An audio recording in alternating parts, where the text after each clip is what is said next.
In 1992, a commercial aircraft carrying 31 people left Ho Chi Minh City for the beach resort in Nha Trang. Two passengers were headed for a romantic getaway, unaware of the fateful moment that would shatter their dreams forever.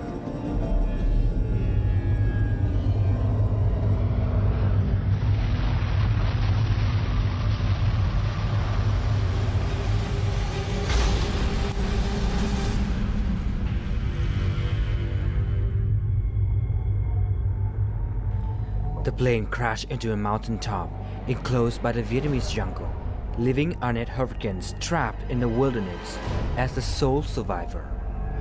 When she awoke, battered and suffering from numerous wounds, she faced her dead mate and was hardly able to move. What followed was an incredible story of survival, mystery, and higher spirit. Our guest today, Annette Hurkins, is a beaming example of what it means to rise up over adversity. Her determination and will to live were challenged years ago during a plane crash where she was the sole survivor. Since then, for the last 22 years, she's been back to Vietnam twice, this time to visit the mountain of the crash site again. And we've also had a chance to get her to come to the studio to talk to us, and she's right here with us right now. Hello, Annette. Thank you so much for coming. Thank you for having me. So let's go back 22 years ago. Tell me a little bit about how the incident happened and where were you on the plane? I was visiting my fiancé who was setting up 2 branches here in Ho Chi Minh City and Hanoi for ING Bank. We were going on a short romantic vacation because we had very little time. We both working very hard as bankers. I arrived in Ho Chi Minh City. It was my first time really. He booked an early flight. We were picked up very early in the morning. We drove to the airport. I was not happy about the early flight. I was even less happy to see such a small plane. I'm very claustrophobic. I said, I don't want to go in there. He said, please do it for us, go. It's only 20 minutes. And so I forced myself to sit down. It was only 30 people around me, and I was really just focusing on staying put. On staying put. And so we took off, and after 20 minutes of citing poems and everything that I could think of, not to get scared and more claustrophobic, we did not go down. And he said, no, in fact, I cheated you into believing the flight was 55 minutes, 20 minutes instead of 55. So in the 50th minute, there was a tremendous drop and accelerating motors. People were screaming. Another drop, more screaming. He said, no, I don't like this. I said, well, of course, after the first drop, sorry, I said, of course, a small plane will drop like that. And don't worry, hold my hand. And he grabbed for my hand, I grabbed for his. And then all went black. So what happened when you woke up? So one moment I was flying with roaring motors. Next I wake up to the, for me, eerie sounds of the jungle, with crickets and noises I couldn't recognize. The fuselage has broken into 2 pieces, and I could see the vegetation out of the front of the airplane. And my left, I saw Willem, Pasha as I called him, and he was dead, still strapped in his seat. He was dead. I could see that immediately. And then I focused on myself. I had a chair on top of me with a dead man in it, as it turned out, and I pushed it away. And then I don't remember anything until my next memory. And I'm out there, out on the jungle floor. I must have gone into shock. Wow. And do you remember your physical condition back then? No, I was mentally, first I saw my fiancé, my future, dead next to me. That was all-consuming. Next, I wake up on the jungle floor. The plane is behind me, or I wake up. My next memory is that. So I must have gotten out of the plane, but I was really badly hurt, and I had multiple fractures in my hips, and I had a collapsed lung, and I had a broken jaw, and I had awful wounds on my legs, and somehow I must have summoned the strength to get out of that airplane and drop my body, because it was on a slope. So I must have dropped it for a meter or so, and I don't remember how I did that. It must have been excruciating pain. That's another reason probably why my mind has blocked it out. So my next memory is next to a man, a Vietnamese man, sitting about this much away from me, talking in English. So he was also out of the plane, just like you Out were? of the plane, yes, on the mountain slope. And around me there were a few more people out and about on the mountain slope. There was a girl, and there was, I think, 2 more bodies out, not moving, but there was still some moaning. I see, I see. So how far did you end up from the plane at that moment in time? I would get around 10 meters up the hill behind me. So, but at the moment I decided not to look behind me anymore, because there I knew that my fiancé was there. I see. So I have not turned my head anymore. I just focused on what was right in front of me, in my peripheral view. But I have not turned my head for 8 days. I see.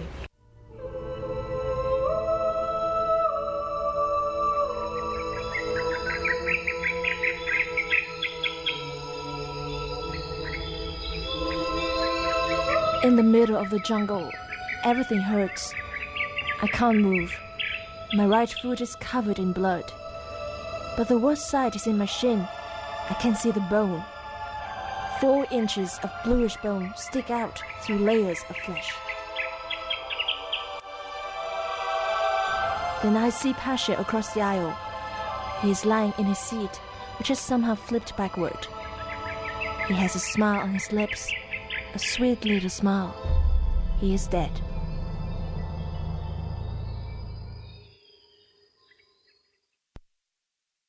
In an interview to CNN, you actually said that you were clear-headed enough to make a plan. Yes. Can you tell us a little bit about that plan? Well, first, let me still talk first about the man. So I just had a very rational conversations with him at first. I said, do you think they're going to look for us? And he said, yes, because in English. Right. And it was a Vietnamese man, because I'm a very important man. And I said, okay. And then he went quiet again. And again, the first day, I think I was really bugging him every hour or so. Are you sure they're going to look for us? I don't see any planes. And let's go and find some water. And then he said I already had something to drink.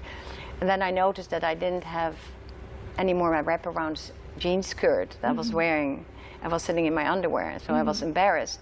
And he was such a gentleman that he opened his suitcase and handed me his pants from his suit. And I had to put that on, and that was really, really painful because I had 12 fractures in my hip and the lung, and it was. But I did that because, of course, appearances, calling up appearances. I'm sitting next to a gentleman in the jungle, so I did do that, and then he retreated more and more into himself and in his wounds, and he would not answer me anymore. And by the end of the first day, he died. He had died. I see. And then I realized how alone I was, and I'd never been so entirely alone. And then the sun set, and it got dark, and I really just accepted my situation. I was not in making a plan yet. I said, okay, it's night now, you have to go to sleep. I see. Did anything memorable happen on the second day for you on that mountain? Well, the second day is when I start making, I start making a plan at some point. You have to read the book exactly when and where. So I just also, and how. But I'd really realized at some point how important it was to be there alive, and that I had to get some water, and that I had more water than food.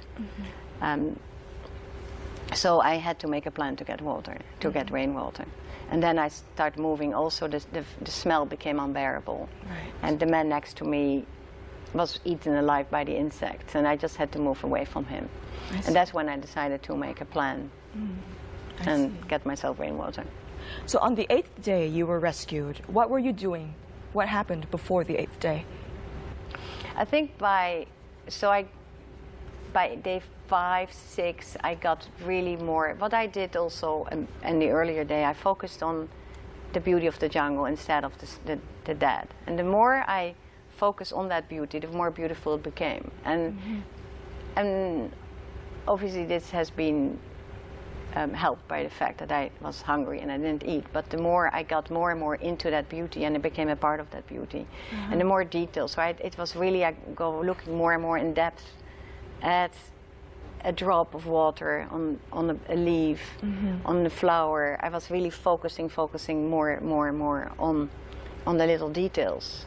And even on the insects walking over me. At one point there was a centipede, and I just felt more and more as a part of the jungle, and I felt I was getting energy from the jungle, and it kept me going.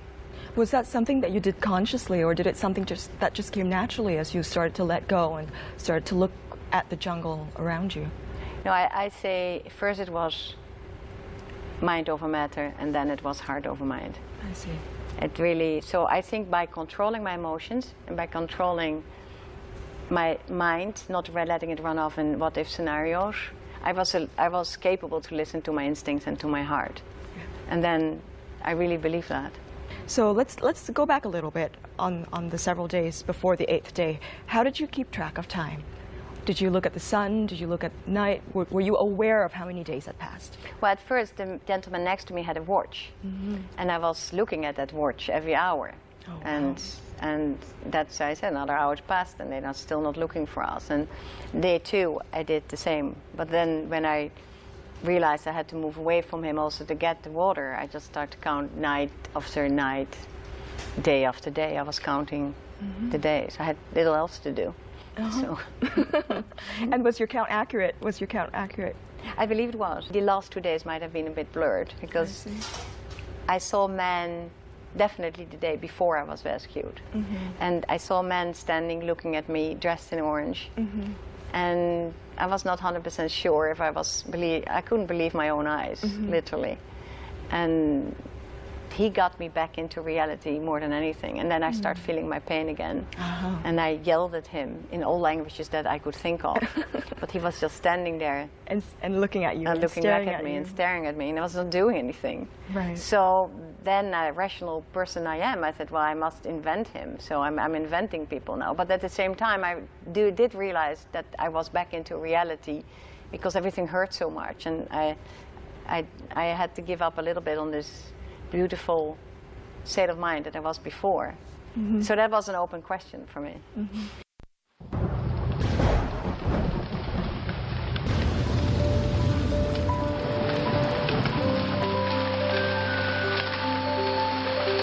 And suddenly it rains.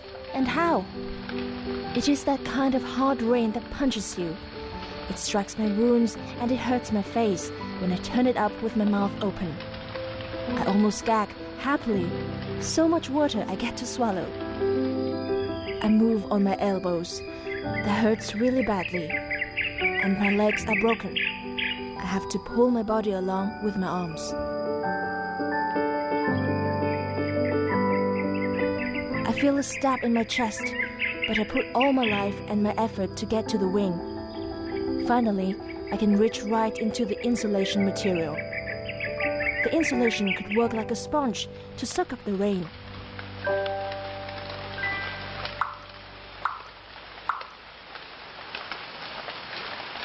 So what helped you, in your opinion, survive? What helped you to survive all the way until the 8th day, the day that you were rescued?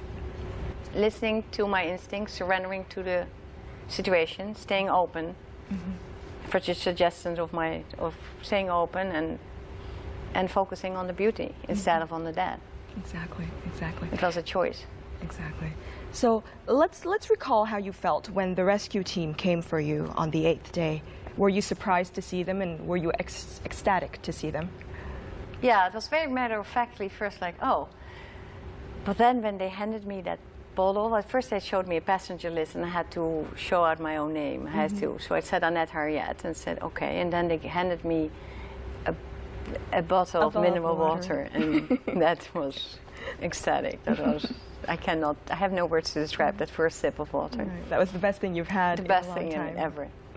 Ever. That's great. So I know, I've read your book, and I know that it wasn't an easy ride getting out of the jungle at all. And sometimes you described yourself as like a roasting pig, right? Yes. Let's talk a little bit about your ride out of the jungle. How did that feel? Well, first, it was extraordinary at first when they literally put me on a stick, like a pig, like in a hammock on a stick, and they carried me between the two men. But first, the first moment, it was the first time I truly felt panic when I had to leave. Because like, I don't want to leave. I want to stay also with Pasje. I said, no, I have to stay here. So my very first reaction was like, I don't want to leave here. And that was the first time I truly panicked. And then they started walking, and then I breathed through it, and then we were going up and down, and then I got my sense of humor back, and I thought, well, this is quite an experience to be carried like a pig in the jungle. So it was my sense of humor kept me with it again, but then we camped, and I was begging more and more for cold water, and they only gave me warm rice water, which is the right thing to do, as I found out later, because it would not be good for my body at all to have the cold water after such a long time.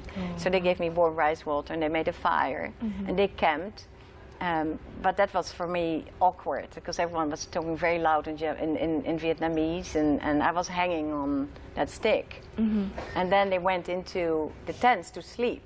And now, all of a sudden, I'm like half civilized, and I had to sleep on the stick and outside in the rain. And that's when that part, I didn't like that very much. I see. Yes. But then they were very nice men. They were very warm to me. They understood. And they understood, and they would give me rice water, or they would just show their presence to me. Even though you guys didn't speak the same language? No, but we could totally connect. And I wanted to smoke. They were smoking, and I wanted to smoke, so I did like that. I said, no. And then they had to laugh. That I knew that it was not good for me. Right. And they said no. And we had exchanges. We had multiple, very warm exchanges. 22 years ago, Annette Hefkens was a young, beautiful, and accomplished Dutch woman. At 31 years of age, Annette seemed to have everything that epitomized the perfect life. A prestigious job at one of the world's leading banks, a very high income, a passion for trading international bonds, frequent jet-setting across the world, and a first love spanning 13 years. Annette was the subject of much envy and admiration. But then disaster struck, and everything was turned upside down. Annette had to struggle for her life. On November the 14th, 1992, Annette Hefkens and her fiancé, Willem van der Paus, also known as Pasje, were among 31 passengers who traveled from Ho Chi Minh City to Nha Trang on board the Vietnam Airlines flight VN 474. About 30 kilometers from Nha Trang and 16 kilometers from the nearest village, the aircraft crashed into a mountaintop. 30 passengers died. Annette was the sole survivor.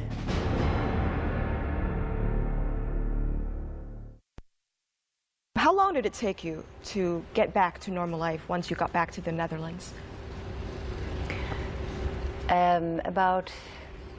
We flew back, the accident was November 14. 3 weeks later we flew from Singapore to Amsterdam.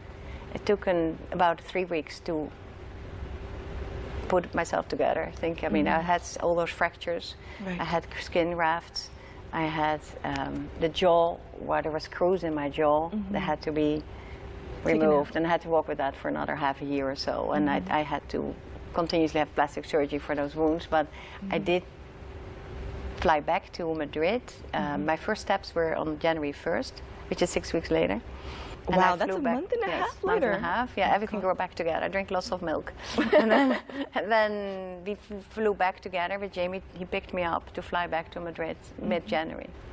So look, 2 months later, I went. You were starting work 2 months right after the accident happened. Wow. Yeah, that was my life.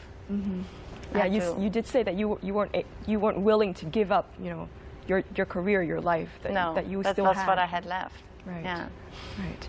So, is it right to say that the accident has changed your life in a way that you could never imagined Of it would course, have I mean, happened. 1 minute you have a fiancé and a future, and it was for me all about him, losing him, losing my mate, my future. Yes, that's always for my life will be before and after the accident. I see.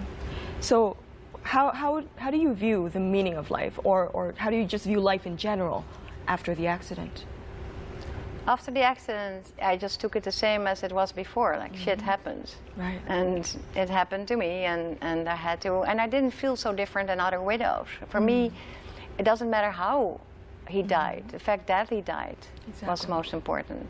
I see. So I didn't focus so much on all the drama of what I just missed him. And I felt like so many other widows in the world at the same time. And I didn't feel special for that. I see. I felt actually connected to those other widows, if anything.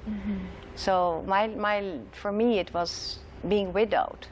Everything else was. At the same time, I did have that beautiful experience, but that was for me death. I see. Death was beautiful at that point. Living was more difficult. And go back to the life. And so people ask me whether I felt guilty for surviving. I said, well, truly, I thought the surviving part was the hard part. On August 12, 2014, the Vietnamese translated version of Annette's book, Turbulence, A True Story of Survival, was launched in Ho Chi Minh City. At the book launch, Annette had a chance to meet 4 very special women. We'll take a look at who they are and how that meeting went. When Annette Hafkins was rescued and brought to Ho Chi Minh City for treatment, she was not yet aware that upon the crash of the Yak 40, the rescue helicopter Mi-8 was ordered to travel from Nha Trang Airport to the mountains. It also crashed on O Kha Mountain, only 5 kilometers from the Yak 40 crash site. All 7 crew members died. 22 years later, at the launch of her book in Ho Chi Minh City, Annette met Nguyễn Thị Lan for the first time. Lan's husband, Nguyễn Quang Vinh, was the pilot in command on the rescue helicopter Mi-8. He died trying to approach and rescue Annette. Và khi anh hy sinh thì cũng không được may mắn như cái tổ bay trước là phải 1 tháng sau mới tìm thấy. Vì 1 tháng đó nằm trong rừng. Với những người tuổi trẻ như tôi thì sự năm đó tôi là 26 tuổi và tôi cũng đang mang bầu đứa con đầu lòng của chúng tôi. Khi đó cháu được 5 tháng và trong cái sự chờ đợi hồi hộp và không biết là chồng mình như thế nào, có được sống sót như may mắn như chị Annette hay không, thì đó là cả một cái khoảng thời gian dài đang cảm với tôi 1 tháng, cảm tưởng như là cả một cái năm trời. At the book launch, First News also gave Annette the chance to meet 3 other widows of that fateful flight. They are Hồ Thu Thủy, the wife of pilot Lưu Công Lương, Phan Thị Ngọc Khánh, the wife of co-pilot Chu Minh Đông, and Hồ Thị Thanh Vân, the wife of mechanic Dương Công Sự. The husbands were all crew members on the Yak 40 flight which carried Annette. Mỗi một lần có những chuyến máy bay rơi thì lòng của tôi đều rất là chia sẻ đến những nỗi đau đó, chia sẻ và thông cảm những nỗi đau mất mát của những người đã bị nạn trên các chuyến bay. Và những lúc đó mà tôi cũng nghĩ là chắc người ta cũng rất là mơ hồ giống mình. Cách đây mấy chục năm trước, khi mà mình 22 năm mình trong những tâm trạng đó. Hôm nay thật sự tôi rất xúc động, bởi vì cách đấy 22 năm ngày này thì chồng tôi bị nạn, thì các chị và các gia đình của tổ bay thì đều có mặt và đều trông ngóng được thông tin của chồng, nhưng riêng tôi thì không biết điều đó, vì tôi sinh em bé và cả gia đình tôi phải dự kín điều đó cho đến khoảng 1 tháng thì tôi mới biết được việc này. For Annette, the launch of her autobiography in Vietnam has turned out to be a special reunion. That's very special because for many years I was the only one. I had I was the only one in Holland and in my life, and it's really nice to connect with them. It's beautiful. One day after the book launch, motivated by the reunion and the widow's wishes, First News invited all of them back to the Oha Valley to remember the victims of the 2 plane crashes.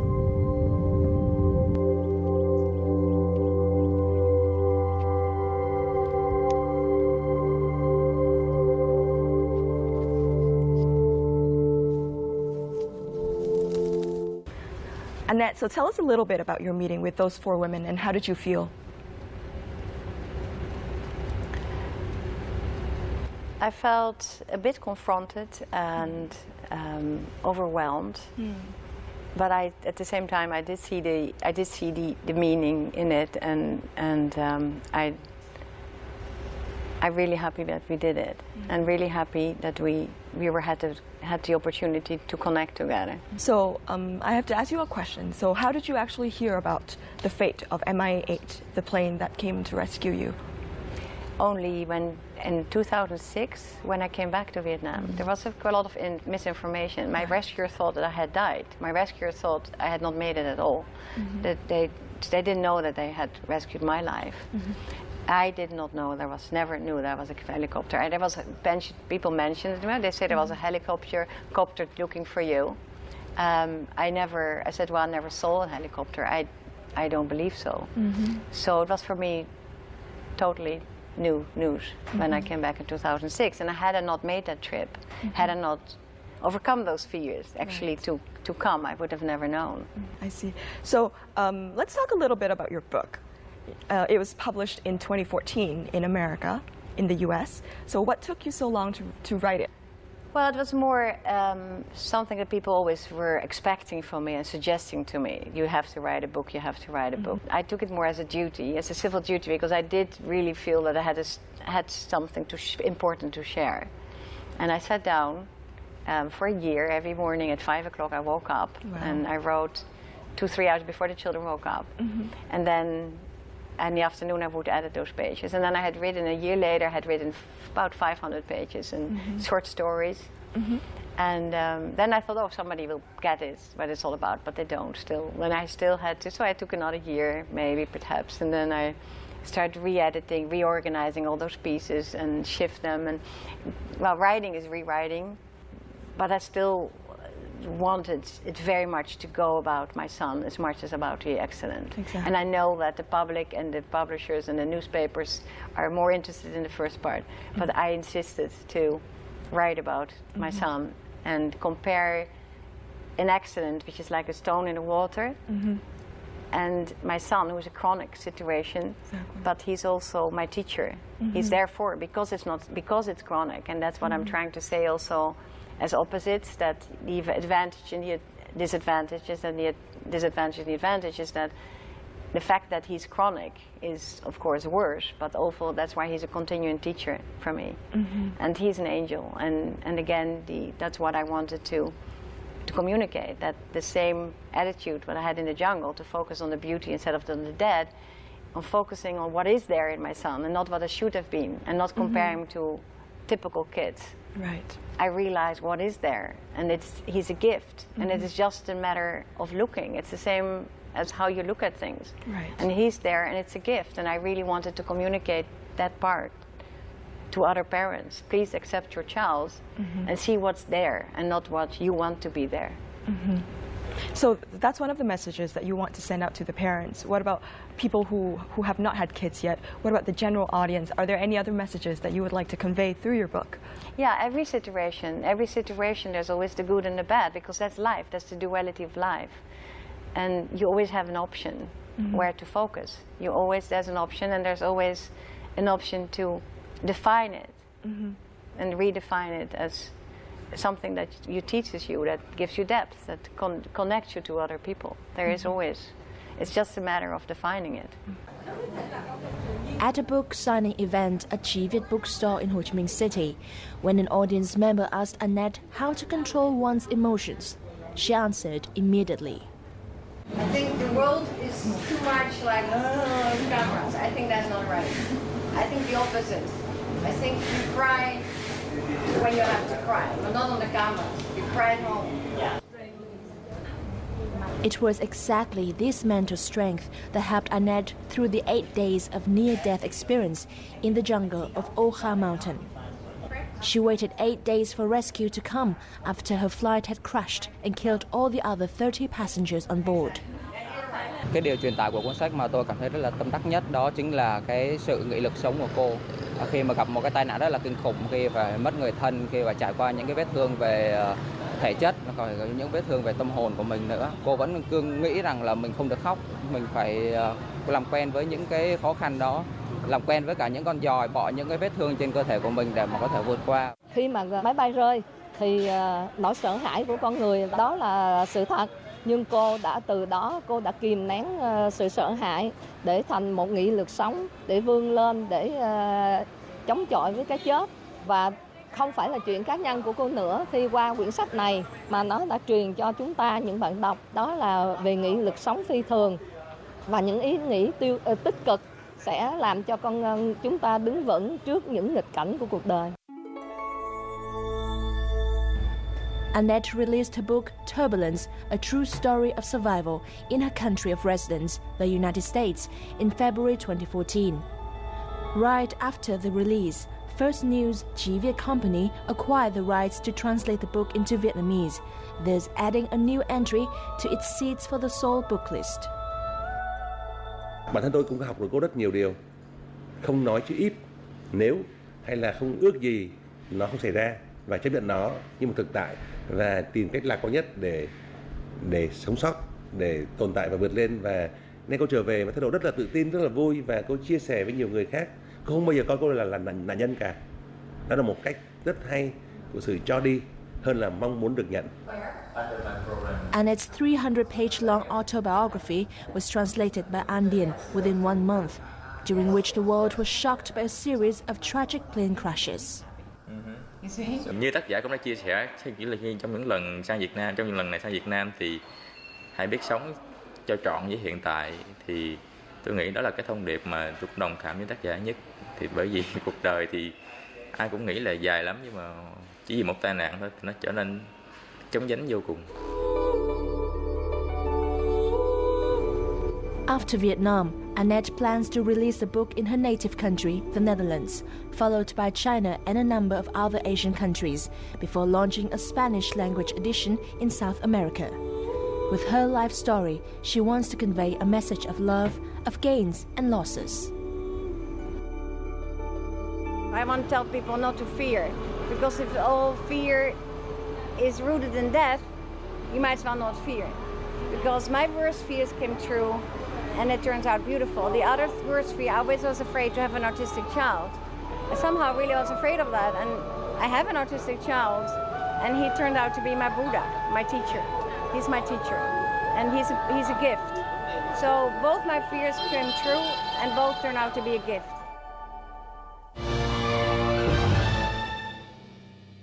Now, you've also released your book in Vietnam, in Vietnamese, yes. In August this year. Mm-hmm. And have you received any of the Vietnamese feedback yet?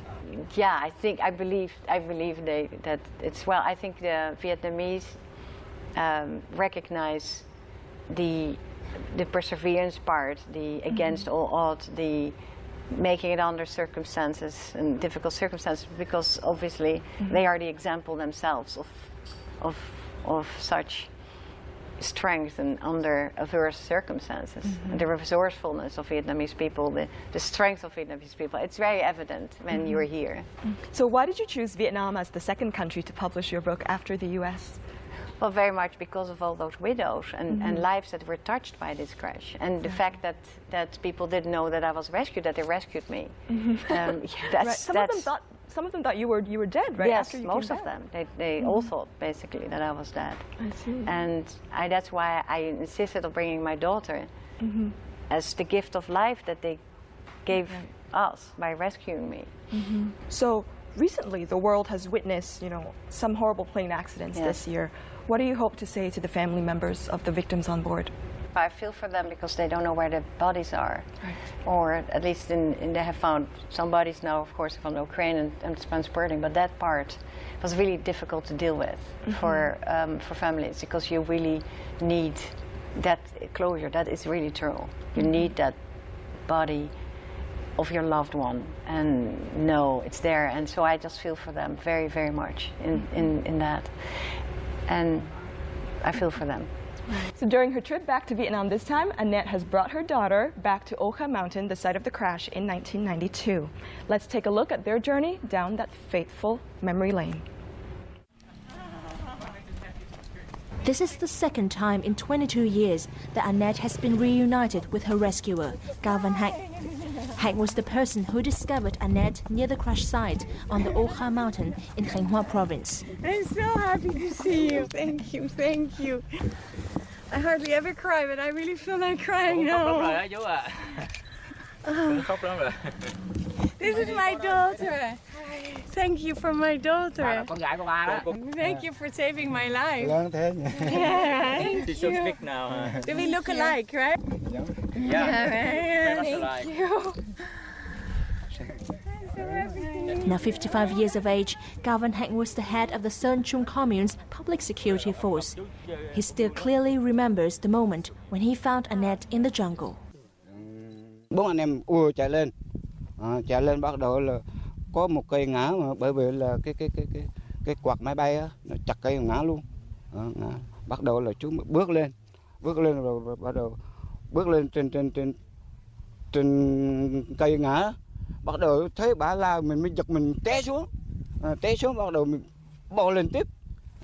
Bò lên mới tới là bà mới xin nước gì đó, bắt đầu là mới ảo kêu bác sĩ y sĩ mới cho thuốc uống, thuốc từ sức vậy đó, một mũi tiêm nữa, thuốc từ sức. Bắt đầu là để bà khôi phục, bắt đầu là mới khen về. Vừa là bắt đầu vừa là mới thế bà chỉ mới xin nước lắc đầu tôi không biết. 2006 was the first time that Annette returned to Vietnam following the crash. Hạnh was Annette's guide when she traveled back to the Oka mountaintop. This time, Annette brought along her 17-year-old daughter, Yoshi Lupa. Yoshi knows every detail of the story, as she helped with language editing on Annette's autobiography. Vietnam is very special to me because without the Orange Man who saved my mom's life, I wouldn't be alive. So I always think of Vietnam as sort of a parent, another parent for me. During this trip back to Oka, Annette also got to meet Nguyễn Thị Kim Kỳ and Mai Thị Minh Châu, 2 nurses who performed emergency treatment on her at the Khánh Sơn District Health Center, prior to her being transported to Singapore for further care. And here on my leg here. And I lost 2 toes. I lost.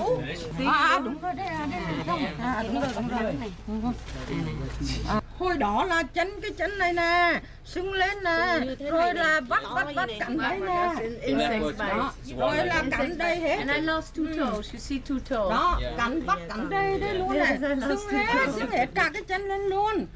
Con gái á, chứ không có mẹ thì chỗ này đâu có con nhá.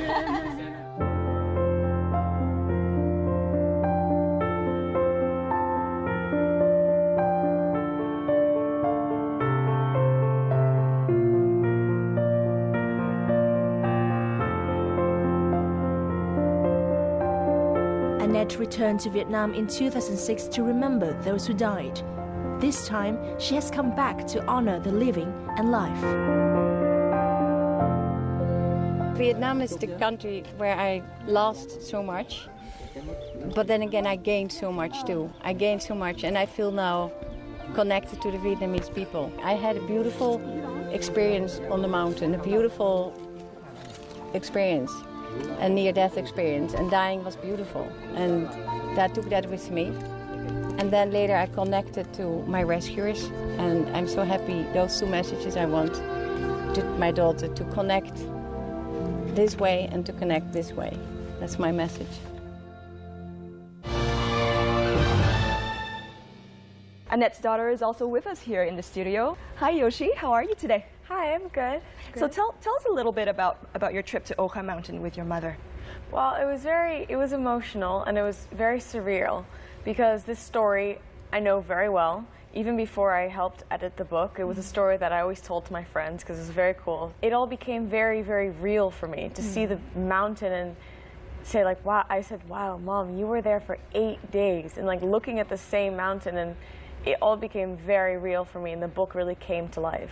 We met the Orange Man, the one who first saw my mom, and that was incredible. I've heard so much about him, and the Orange Man. And his mystery as well? Yeah, he's kind of the climax of the story whenever tells it. And then there was the Orange Man. So, and my mom has already told me how special he was, and I was kind of like, okay, yeah, he found you first. Like, I get it. But really meeting him and kind of holding hands with him and looking into his eyes, and we couldn't communicate because we don't speak the same language, but it was just, it was incredible. And he's such an amazing person. You can just see that just by one look in his eyes, and the tears in his eyes as he met my mom again and saw me and realized that he had saved not only one life, but 3, because my brother and he saved us as well, and it was incredible. It was great, indeed. It was just fantastic to see how they connected, my daughter and this man, and in how the connection is indeed between two peoples by looking at each other's eyes without culture differences, without the looks, without everything, but it's not necessary. It's just the beauty to see those two connect.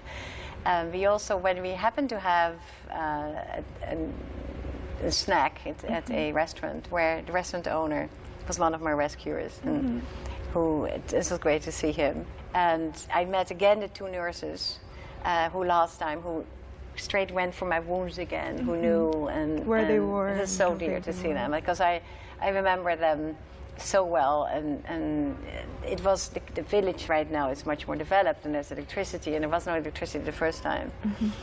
And that's when I was so impressed also by the Vietnamese people. I just, in those women, I see the strength in those women, and the sense of humor, and the warmth, the same with my rescuers. So in 2006, 14 years after the accident, you returned to Oka for the first time, and you were very fearful at that moment in time.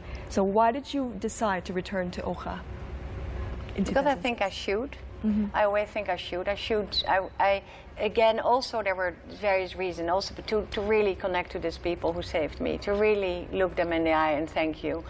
But there's also this spiritual experience I had that I really wanted to somehow see with my own eyes. Right. And I just wanted to put that into perspective and revisit that and give it a place before I was going out to the world and tell them this. I really needed to be sure. Right. Yeah, I'm a banker, I'm dark, I'm rational. It was a big thing for me to write that down. Exactly. And I just needed everything with my own eyes. And I also wanted to visit that place with my learned eyes, after having children, after having the autistic son, and what I learned about love and loss, to see it the same place with different eyes. Right. There were many points coming together in that return. I see. How different was the second trip this time, and why was there a difference this time compared to the first in 2006? Well, then it was, the last trip I found very much it was about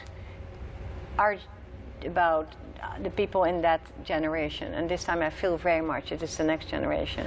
And I love that. I love that she's connected on Facebook with the daughter of the pilot who died rescuing me, and also with the daughter of Mr. Tan, my favorite person of Vietnam Airlines. Mr. Tan went with me up the mountain in 2006, and he's a beautiful man. And by now we know that he has a beautiful daughter too, and we are connecting on Facebook. She's in the States, and I really, that whole opening to the next generation I find, and I really wanted her to see with her own eyes. But she had heard about for so many years, and indeed to connect to these people and see, indeed to overcome fear and overcome cultural differences and overcome external differences. And really she got that by looking in the eye of the man who rescued me. But it's nothing to do about me. It has to do with his eyes, that person. Right. And then there was this instant connection between them. Right. Which is exactly great.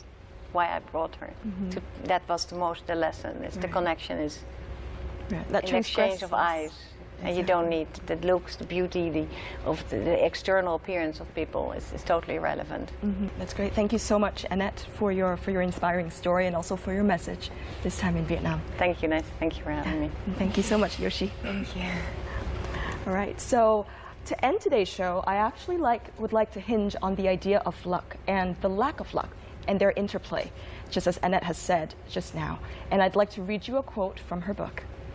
It says, she says, "I can't help noticing how the more fortunate take ownership of their blessings.